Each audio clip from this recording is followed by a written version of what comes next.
Hello, thank you everyone to be there. Thank you to the Deputy Ministry.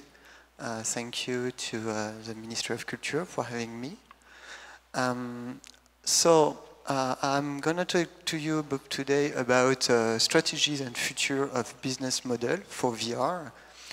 But first, some few words about Digital Rise. So who are we? So Digital Rise is a creative story lab founded in 2016. We aim to produce VR original content with strong artistic inputs, and we focus on building a worldwide network of highly qualified technicians. And we have a technical creative partnership with DV Group, the first creative studio dedicated to VR and immersive content in France. We also had the opportunity to produce the first VR co-production between France and Taiwan, which is Mechanical Souls, actually shown at the Kaohsiung Film Festival. This has been possible thanks to the support of the Kaohsiung Film Archive and the Bureau Français de Taipei, French Bureau of Taipei. And it's a co-production with Serendipity Film. Digital Rise, in short, we focus around 4 main activities, which are Story Lab. We help authors to write stories for VR and structure the projects in order for them to reach the audience. We also adapt IPs, license from comics, book, anything that can be moved to VR. We also create some license from scratch, at least from a script.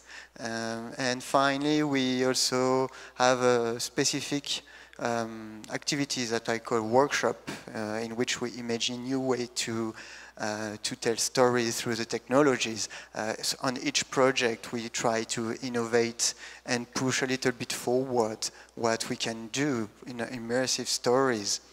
So that's our main activities. So just a few words about our partners, DV Group.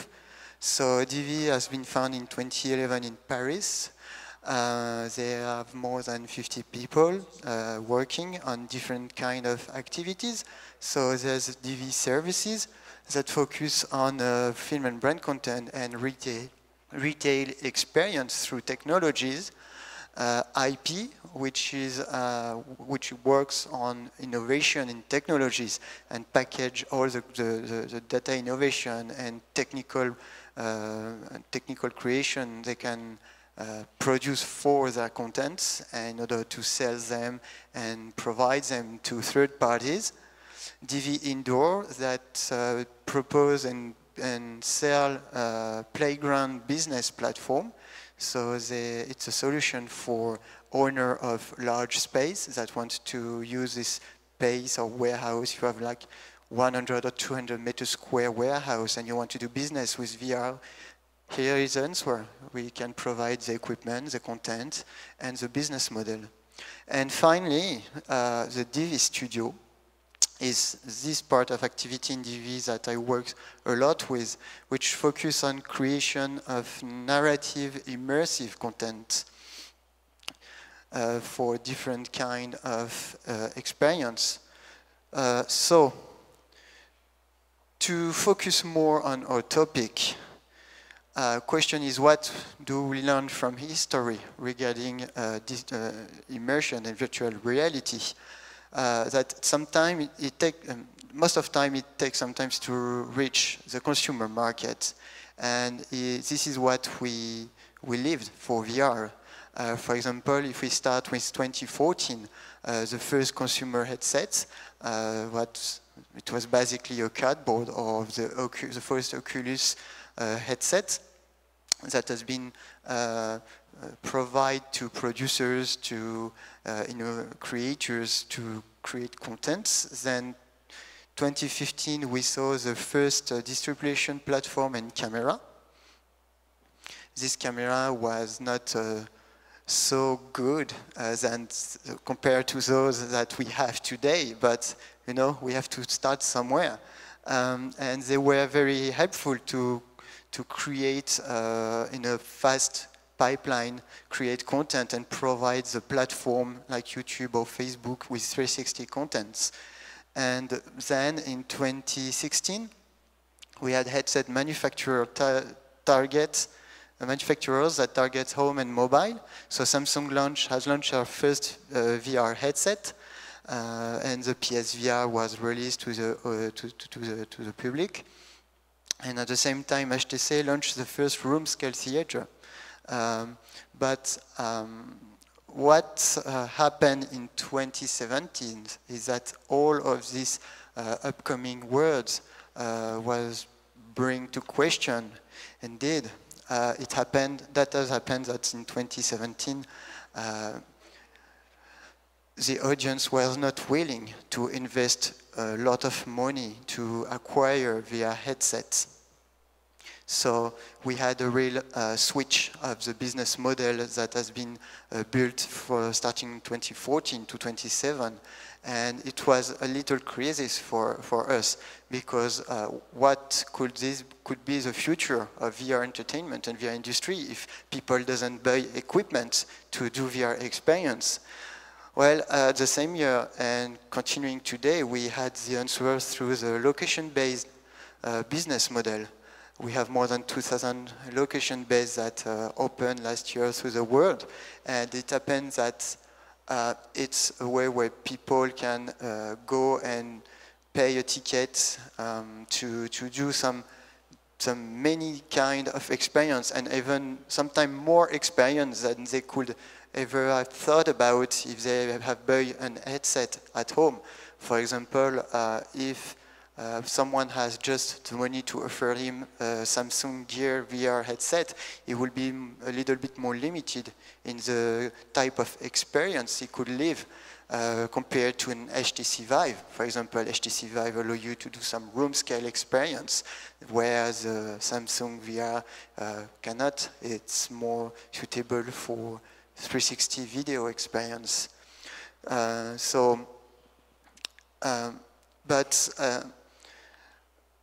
If we take the time to think a little bit about this few years that has gone so quick, it's not a big deal, actually, that the business model switch, because when VR starts, the first business model was the one we used for, we knew for the VOD platform as VOD or SVOD. So we thought that people would buy a headset and pay to rent a content and see a content. But in all the entertainment industry, history tells us that it never happened this way. If we go back to cinema industry, the first experience of the cinema was out of home. Then it switched to in-home, and now we have movies on mobile. If we look at the telephony industry, it was the same. The first way to telephone, to make a phone call, it was out of home. Then we had in-home device, and now we have everyone, I mean, I hope like everyone has a phone in his pocket. So things have gone to a location-based activities to a mobile activity. And it's the same for video games industry. The first video games business was more an out of home than the first living room console has been released, and the video games went in home, and now it's gone mobile. We have a lot of mobile console, and even the smartphone now are powerful enough to perform AR games. So it's a new way to live experience through video game. So for VR, it's the same. It will be arcade first, location-based entertainment, and so the VR will follow the same paths. So today we start with out-of-home VR, but at the same time we are slightly starting to switch for in-home entertainment. So of course as a Gear VR, we had the Oculus Go that has been released soon.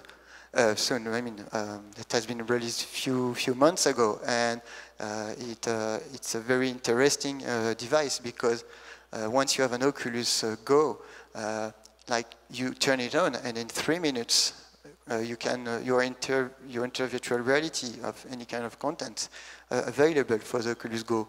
And for the mobile, who knows what the future will be?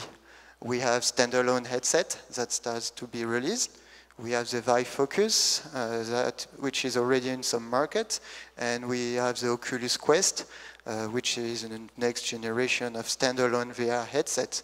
So you can do a more engaging experience without necessarily being linked to a true $200,000 computer.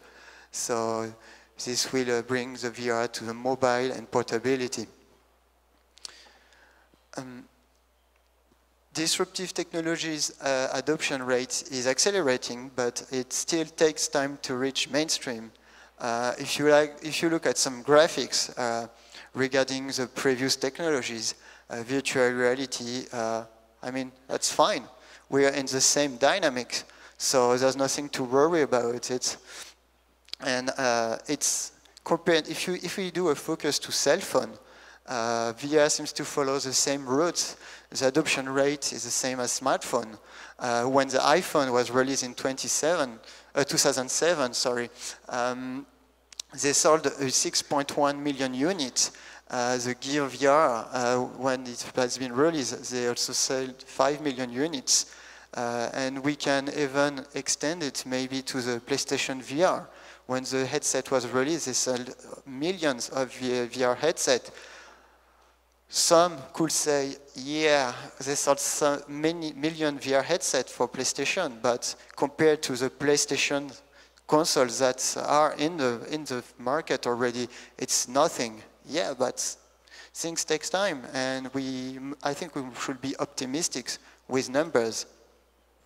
And thanks to location-based VR, virtual reality finally finds a viable business model and access the mass markets because viewers who comes to location-based VR, they come with friends, they share their activities, or they can even come back in family.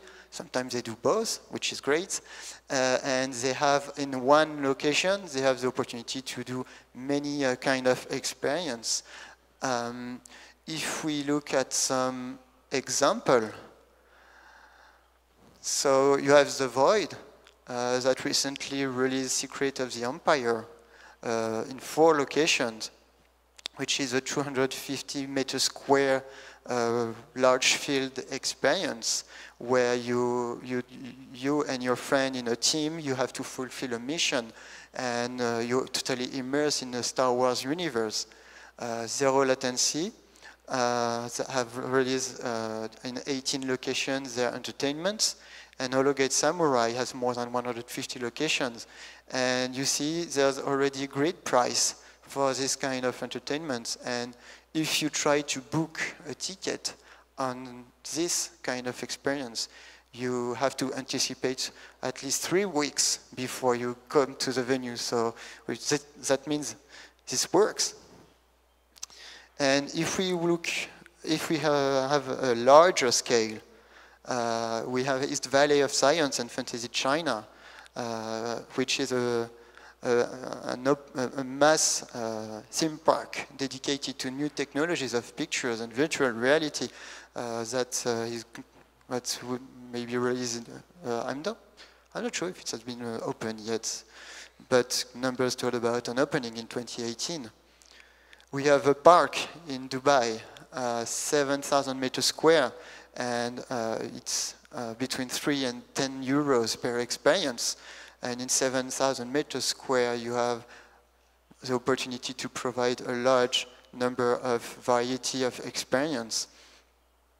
And if we go worldwide, we see that we have more than 600 locations in the world that propose VR experience.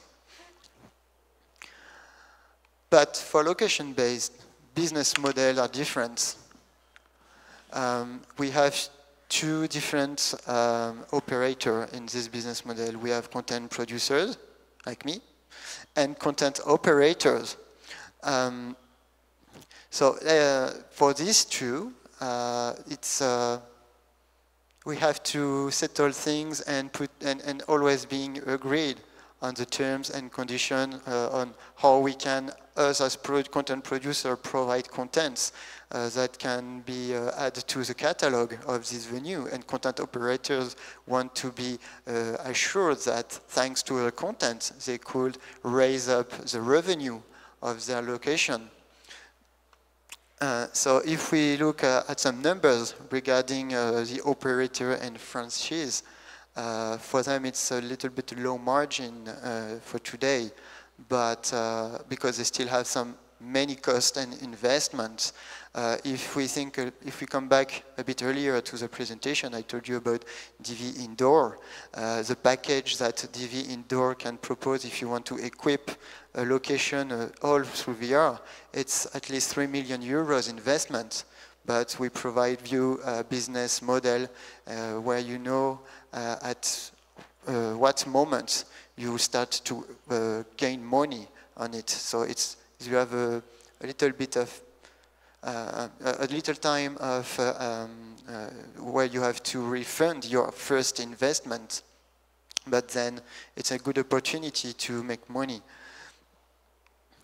And for content producer, we need to deploy our content widely to earn our cash back because technology goes fast, and for us it's a little bit challenging too, because when we want to produce a content we have to think about what's coming in the next 3 years because so far the location base are not big enough in numbers, so we can sell our content in all the location base and all territories and have some money back to refund the first investment in less than two years.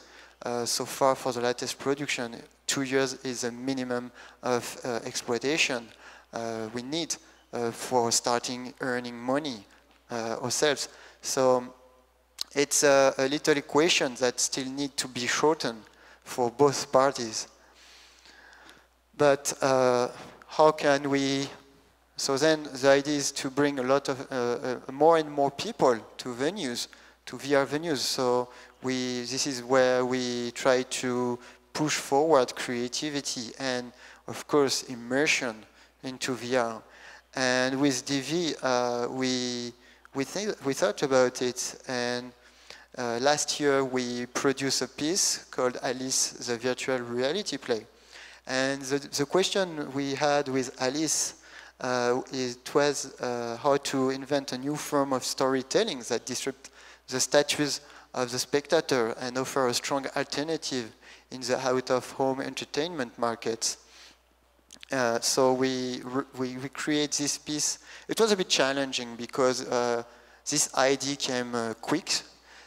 We had the need to shake a little bit the creativity in the year 2017. So in 6 weeks only, we produce a VR experience that happened in a 16-meter square box where the user can live a multi-sensory experience where he interacts with a real-time motion capture comedian who embodies the different characters the viewer see.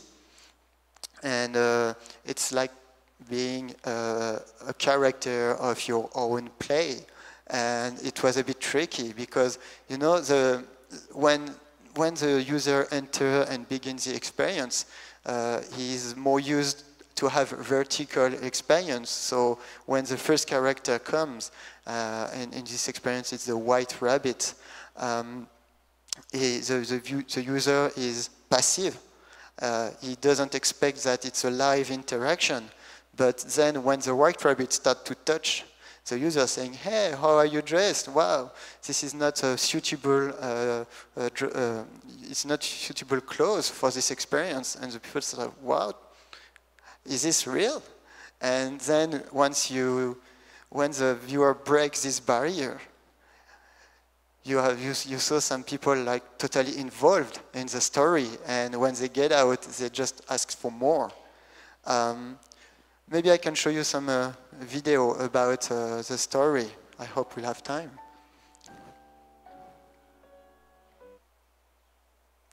Oops. Is it working? Yeah.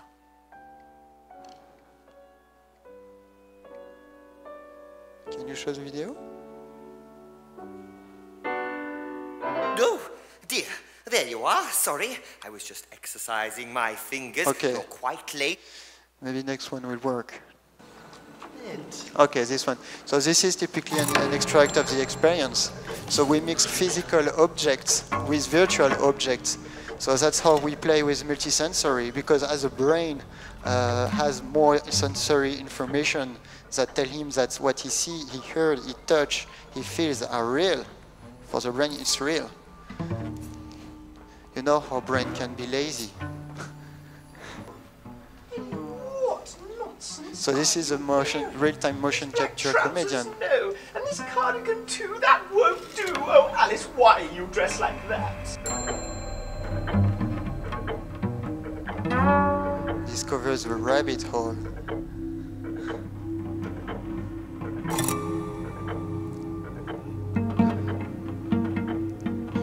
Silly Alice, here's the recipe. Take it in your hands and repeat after me. Ready? Yes. Bake an egg to cry. Bake an egg to fry. That's it, and take the tears to fry. Take the tears to Take the mushroom. And this is a top moment of the experience, have a bite. where the user has to eat Maybe then a you real grow high mushroom enough in virtual to sit on reality the ground. to grow and end the story. How does it taste? Not like a mushroom?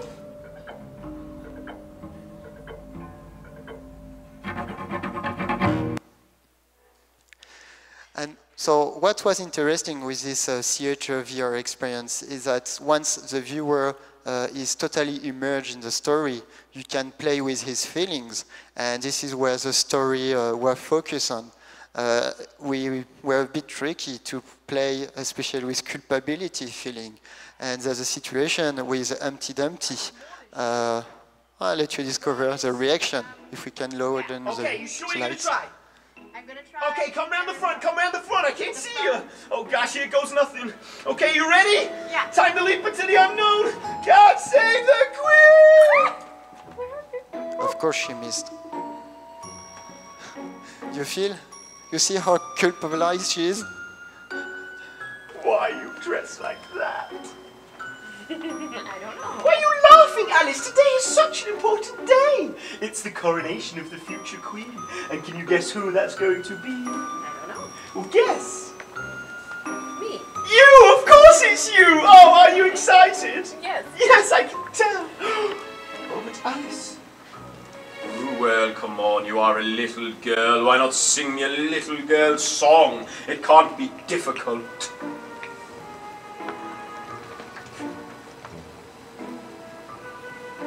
I can sing a very silly song. Oh, please, I do love silliness. Okay, so it's gonna be in French, because I have a lot of education. Oh, well, yes, that's what I'm trying to discover. So if you want to go with me, it goes, si tu aimes le soleil, clap des mains. Oh. Thank you, Microsoft, for launching updates. Okay, so this was very prototype experience. We did this in 6 weeks in 2017. But what was interesting is that we provide to the audience a new type of VR experience and VR immersion that can be totally deployed in a location-based venue. And this is like we call now a premium experience, because this kind of experience requires a lot of equipment and people. For example, it's like a theater company. We have, for operating Alice, I think we were like 6 or 7 person. So, because we have, of course, the comedian in the space, but we also have a ninjas that change the different objects regarding the different scene. But this kind of creation is interesting so for the future because it brings the idea of how can we create crossover, how can we produce content that can be done quickly and in volume, and that has a sufficient quality to be to be so the public that accept and they don't feel, you know, the uncanny valley effects where if you have too much human-like characters that are not totally human, the brain freaks out and it rejects the experience. So we have to work on different issues to provide and push forward this kind of content. And the future of this will be probably volumetric content. So here is a little bit overview of where we are going with the volumetric technologies. So in 2016 we had like CG contents for gaming. We then goes to landscape 3D mapping. And in 2018, so DV extend the technology produced for Alice in another immersive experience, which is called the horrifically real virtuality, that mixed real life theater with immersive experience and cinema background. And so we were able to create human avatars. And for the future, we hope we'll go quickly in 100% real live action entering the movie. And Mrs. Vice Deputy Ministry talked a lot about this, about the opportunity of VFX to create a mixed creation and virtual reality. It was very interesting, actually. We already have some interesting developments regarding volumetric and capture and videogrammetry, especially. So we had this demo released this year, where you have a real-time human avatar that is pretty accurate and avoid the uncanny valley effect. But we still have some stakes to solve. So the first stake will be to industrialize the production, because volumetric capture required a lot of investments, and it's still pretty heavy to put in place. So producer and content producer and technology provider have to team up together to see how we can improve and move forward with the technology and the creation. Then the stake 2 is the IP hunt. This is an interesting thing that American major studio have very taken in charge with. They're actually developing some immersive experience with their own IP, you know, some old-fashioned IP sometimes that are not on the big screen anymore. So they try to bring back some license that was very popular at the time. And this is that will help, like just Star Wars, or here we have Ghostbusters, which is another the Void VR experience set in New York, in London. So some people will come to venue not just to do VR, but for being a Ghostbusters. And this is a way where, thanks to license and cinema IPs, people can discover VR and then ask for more, because they understand that there's a lot of opportunities there for living stunning experience. And then we will have to work on multi-user experience.